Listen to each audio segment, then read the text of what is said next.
เป่าสองเครื่องนี่เห็ดเป่าสองรอบมื้อนี้นี่กะใกล้สิแล้วทุกคนของนี่ตัดเรื่อยๆทุกคนเรื่อยๆเลยคนผสม3 เป่านี้เหลืองเอาเรื่องนะทุกคนเนาะมาทำกันหลายคนนี่มื้อนี้นี่แล้วเลยเด่นทุกคนมาทำกัน1 2 3สบายดีทุกคนสบายดีตอนเช้าเด้อเช้ามื้อนี้นี่กะมาสืบต่อนะทุกคนเอาเทพื้นแต่ว่าไอ้อ้นก็ยังบ่ทันมาเด้อเขาต้นตาลพูนสิมาบ่แต่ว่าต้นตาลสิมาแต่เช้ามื้อนี้นี่คือเฮาเทพื้นฝากนี่เรียบร้อยแล้วนะทุกคนเนาะ บ่ได้ปัดหน้าซับบ่ได้ปั่นทำหน้ามันกะยาเนาะปล่อยมันเป็นพื้นก็พอธรรมดาต้องได้เอานั้นมาปั่นทางหน้ามันนี่เฮาบ่ได้ปั่นซับตัวก็บ่ได้ปั่นทางในก็บ่ได้ปั่นยามัน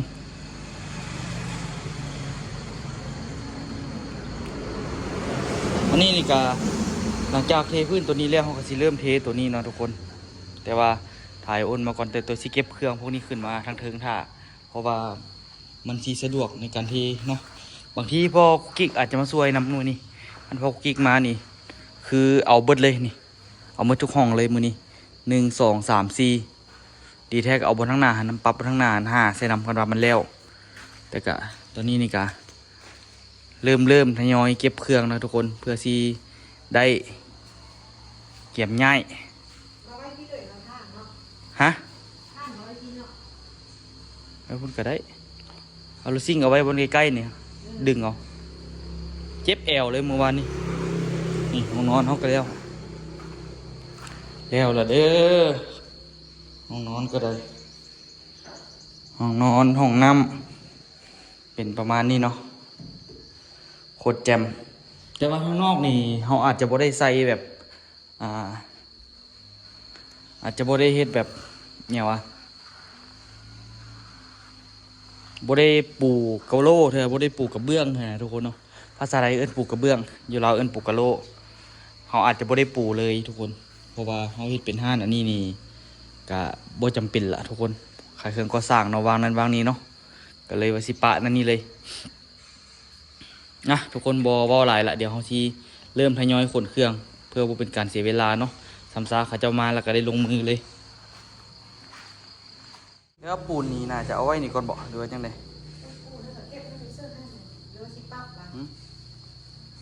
บ่ได้ปรับอย่างหลายละแถวนี้มันเพียงละ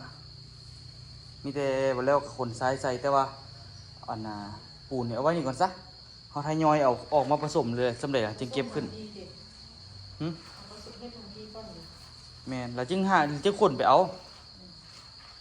มันหนักเด้ถ้าเขาเหลือผสมสำเร็จแล้วเขาจึงง่ายเขาก็ผสมตัวนะห้องนี้แล้วก็ห้องนี้ก่อนสุดท้ายมันก็เหลือแต่หน่อยเดียวดอกห้อง1 4 3 เป่าปลาย5 10 15 18 36 18ได้6 ห้อง1 2 3 4 5พอนี่ปูนนี่ อาจจะได้ซื้อมาเพิ่มอีกหน่อยนึงแต่กระยามันก่อนนะทุกคนเอาซ้ำทีได้ก่อน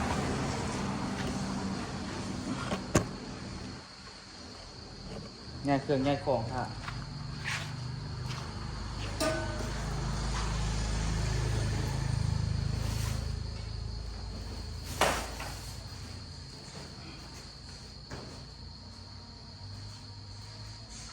เจ็บแอวเลยวันนี้โอ้ย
แล้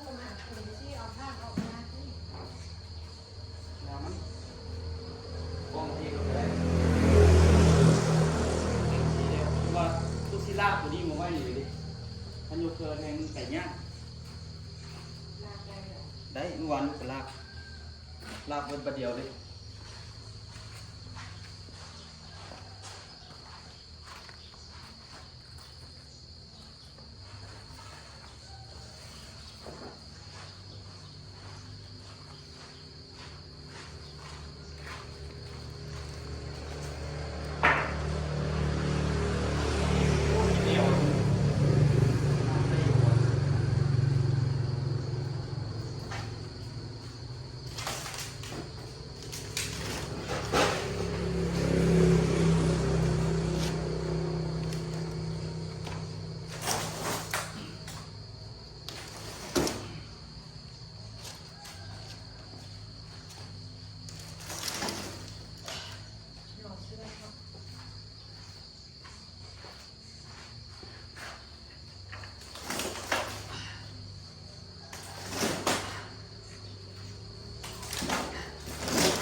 คาอย่างไร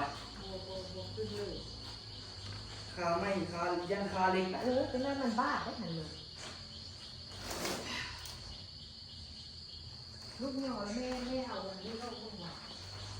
ลูกหน่อยแล้วไม่เอาไม่เอาลูกค้าที่แน่จริงจริงจริงนี่ในวันนี้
เรียบร้อยแล้วทุกคนยังแต่ปูนนี่ยามมันก่อนนี่เท่านี้ก็ง่ายละเก็บโพลระเบียบแถวห้อยแถวนี้สิเอาทรายมาใส่อีกเนาะเก็บเรียบร้อยแล้วก็ถือว่าโอเคแล้วเนาะเจ็บหลังนะทุกคนมันนี่โอ้เจ็บหลังเอาเถอะว่าขนเครื่องมันนี่เจ็บจุกเลยมีหน่วยมาสนับสนุนเรามือนี่สร้างปรากฏมานำมือนี่ สร้างปรากฏก่อนอันนี้นี่มาซ้อออกทุกคนเพื่อสิได้เกียมที่พวกนี้เนาะเอิ้นบ่อยมาสวยโอนหลายคนทุกคนมือนี้4 คนหาเบิ่งว่ามันสิแล้วเบิดบ่เครื่องเศร้านี่ผมหัวสีได้สำเร็จเนาะถ้าติดตาม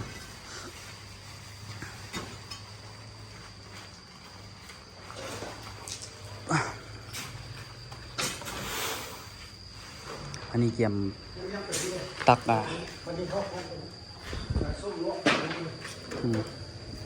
อันนี้นี่ผสมปูนเกี่ยมเทนะทุกคนเอาไว้แจกได้แจก1บ่อผสมเนาะเอาไว้แจกได้แจก1สิเด้ไปเท่าหน้าเขาละไว้กลางอะไรก็ยากเนาะพาเราสิใส่อ่างคือเก่าใส่อ่างเก่าแหละสบายอะ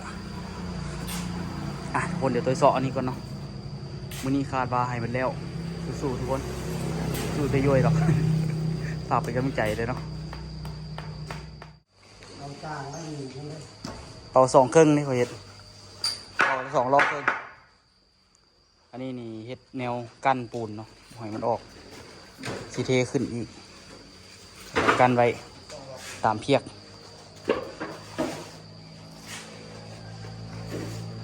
โบได้ปรับไหลมันได้ทางหน้านี่เนาะไอ้อ้นแถวนี้สิโบได้ส่วนออกวะแถวนี้นะหรือว่ายามัน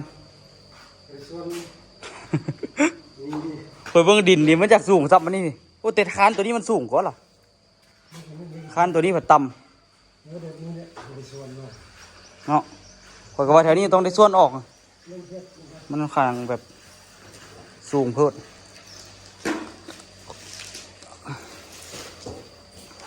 ทีเดียวปูนลายเป่าอยู่มื้อนี้หนักหน่วงอยู่เอาเรื่องใครหลายคนมาช่วยกันมื้อนี้พอได้มีเวลายืนใบนิดนึงแต่ถ้าสิยืนจมก็ยืนจมบ่ได้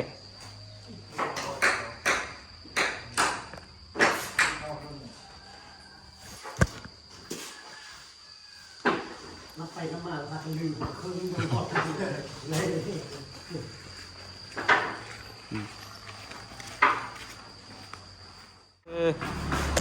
ซื้อเนาะหลายคนช่วยกันเดี๋ยวนี้สิไปตักหินท่าบ่วะเดี๋ยวนี้ไง3จ้ะ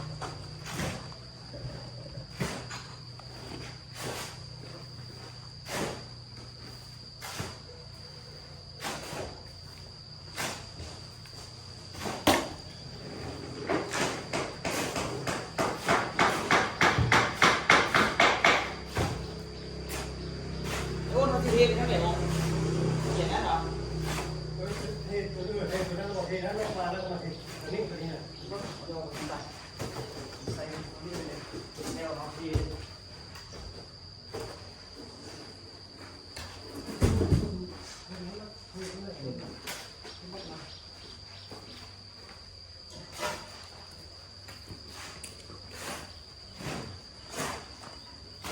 เครียดตรงเทิงเนี่ยลงน้ำหลายเข้าไป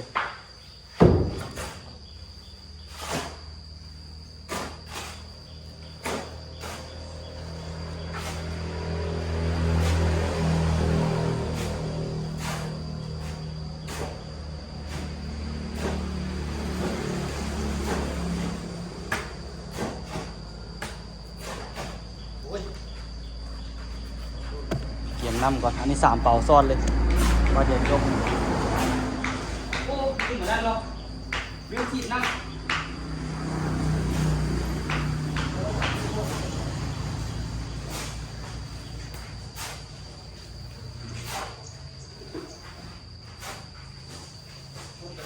เต้นออกปูนเลย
ปัดได้อ้นเจ้าน่ะ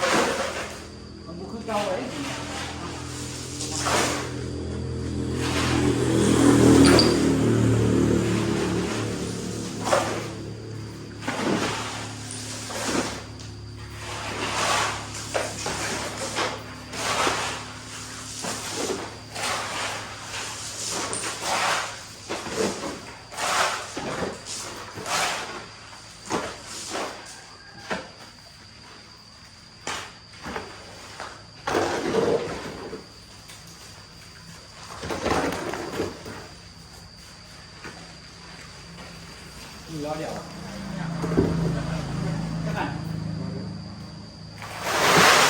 ส่วนงูเลยวะ ซ้อนละ เออจริง 15ตัว 18เลยมันนั้นมันอัดผมหน่อยดิ เอาดีแล้วเนี่ย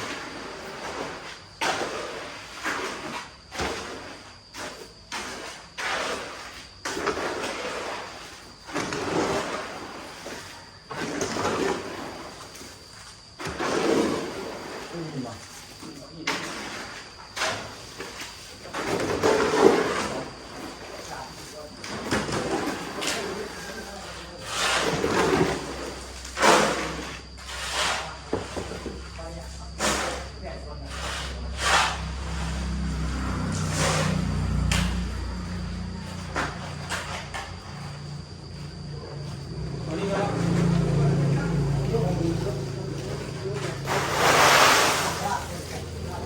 ใส่ก่อนกับเศษนั่นแหละเดี๋ยว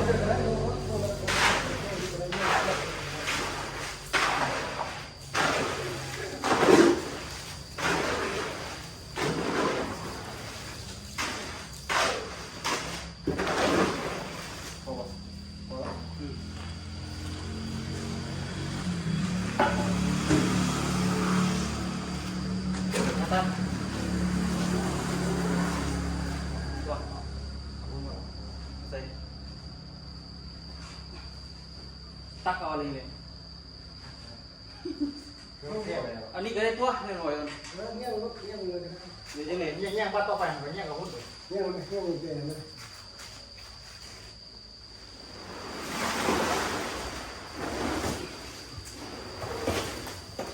วันอย่างไร เดี๋ยวสิบดีดีป่ะข้างไหนเดี๋ยวนี้ครับ นัดไปรอบก่อน ตัวดูโดนเกี่ยดูได้จะปูน นี่ผสมเอาต้นหุ้นเอาบ่ตัวนั่นมันนี่แหละ จับใส่ห่าว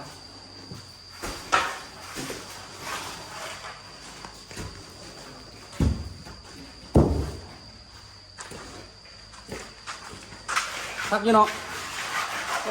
บุดเดียวกันแล้วตอนนี้นะโอนบอลลอนปัดแท้มือนี่บ่ต้องตักบ่ต้องส่วนหลายหอบเปลี่ยนวิธีการเฮ็ดเวียกมือนี้เดี๋ยวสิไปเกี่ยมน้ำที่จริงมีส่วนอีกอันนึงไอ้เกี่ยมหินไว้เลยธรรมดา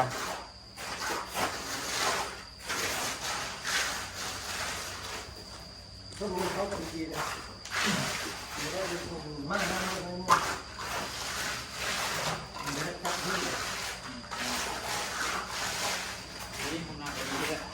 ตอนนี้มันห้องอิดเด้ห้องทดลองน่ะบอลลอน เคยมานานมันนั่นเคยแล้วมันเคยพาไปดู เ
มันเป็นยึดคู่ด้วยหรอ แล้วกูเป็นอะไรแบบนี้นะ เป็นยึดคู่ด้วย ของแค่อะไรแบบนี้นะ บ้ากันบอกคนนี้เขาเป็นคนคนไหล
ตายเลย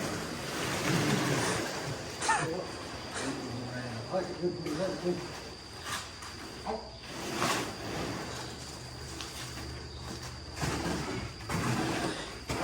ลี่ยนระบบใหม่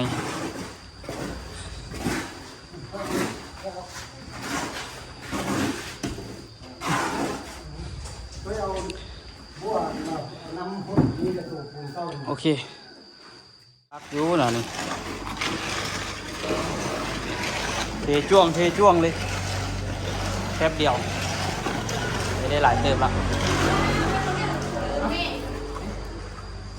มันเกิดกันเดี๋ยวอ้างที่แตกคนเดียวคนเดียว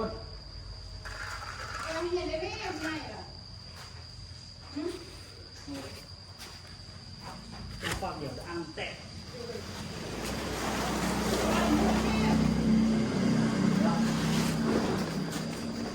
โอ้ย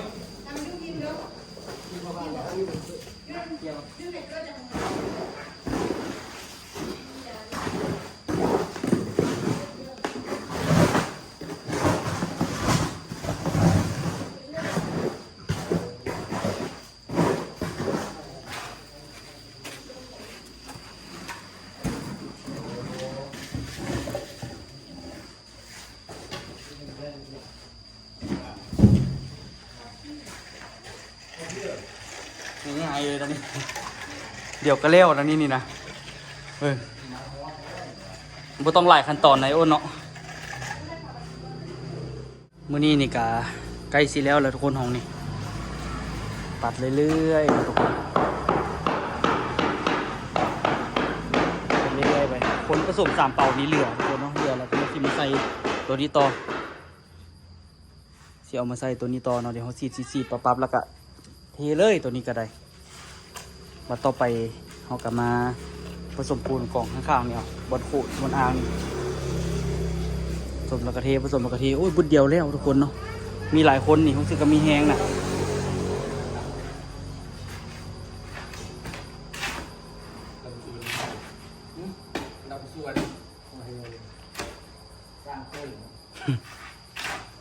เปลี่ยนคักแท้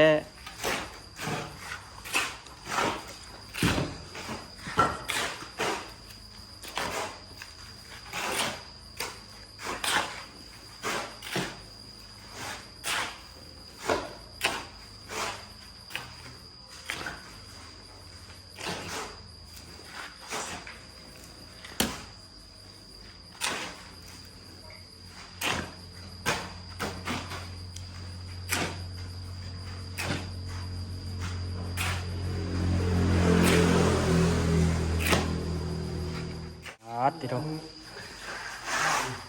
เบิ่งตอนนี้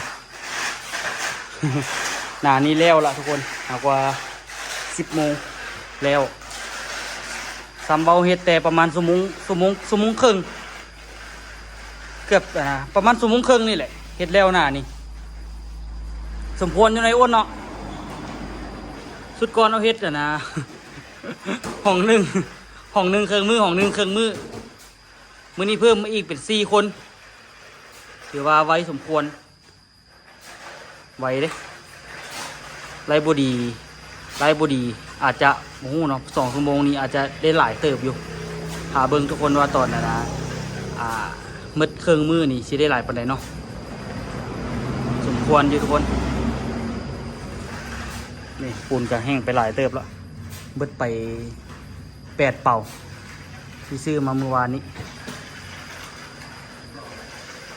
ผสมปูนใหม่เนาะผสมปูน3 เป่า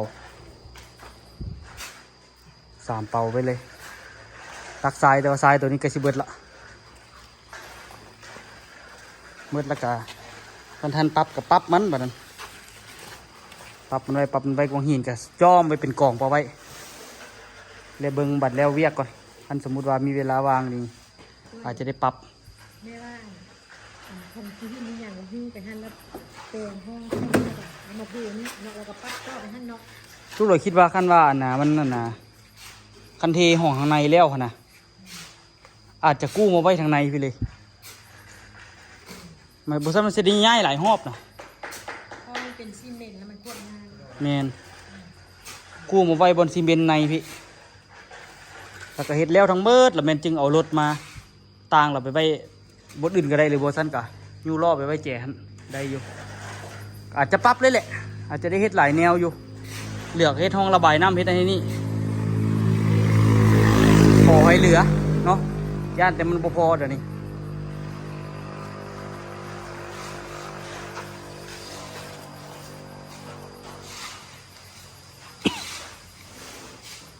สมเพิ่มเนาะ3 เป่าอันนี้สวดออกมาพี่ละเดี๋ยวสิปรับแถวๆนี้ก่อนมันโนนพูดมันให้โนนบ่ปรับลงเนาะเอาเรื่องนะทุกคนเนาะมาทำกันหลายคนนี่มือนี่แล้วเลยนี่ทุกคนมาทำกันนะ1 2 3 4 คนเนาะเฮ็ด4 คนแต่ได้2 คนแหละมันแล้ว2 ห้องเมื่อวานต้นตาลมาละกับคนข่าววันแล้วห้องที่2ก็ยากกี่ได้เมื่อวานนี่ต้นตาลมากับพอมีเวลาเนาะแต่มือนี่ครึ่งมือทุกคนครึ่งมือคันที่ว่าเริ่มมาเฮ็ดตอน8 โมงครึ่งเฮ็ดประมาณ8 โมงครึ่งตอนนี้แล้วไปอยากว่าเห็นบ่ห้องนี่ไปน้ำไปหลายแล้วเด้อยากว่าเกือบแล้วห้องที่3แล้วทุกคนแล้วประมาณ2 ห้องไปมีแรงมางัดต่อมันสมมุติว่าเฮ็ดแล้วมันมีเวลาเหลือบางทีสิเซาะตัวนี้ละเททั้งหน้านี่พร้อมแต่ว่าเฮ็ดจังได๋ฮู้สิกันมาได้ตัวมาบ่ได้หลายเอาโต้ก็มาเอาโต้ก็ได้นี่บ่กันมืด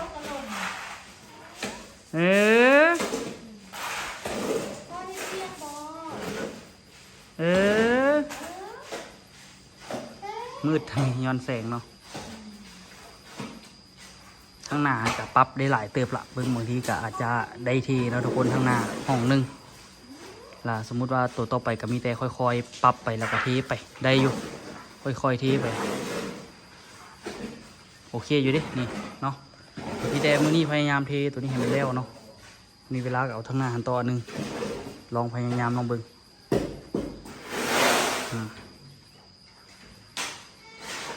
แต่เขาก็บ่ฮอดแรงนี่อ้นเฮ็ดนี่นะเนาะบ่ฮอดได้แรงนี่ฮะ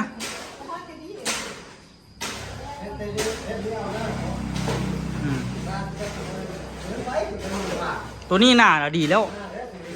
ตัวนี้นี่เฮ็ดหนาไว้ดีเพราะบ้านนะไว้เครื่องนักในห้องนี่นะขนทรายสิตัว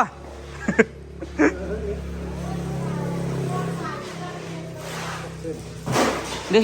ทรายตัวนี้เดี๋ยวนี้รูปลายเนาะเหลือบไว้ลายกระยามันดอกคันเฮ็ดแล้วไว้กับเบิ่งตัวจริงบางทีก็สิปรับห้องนี้แล้วก็เทห้องนี้ไว้ห้องนึงคันไว้แล้วไว้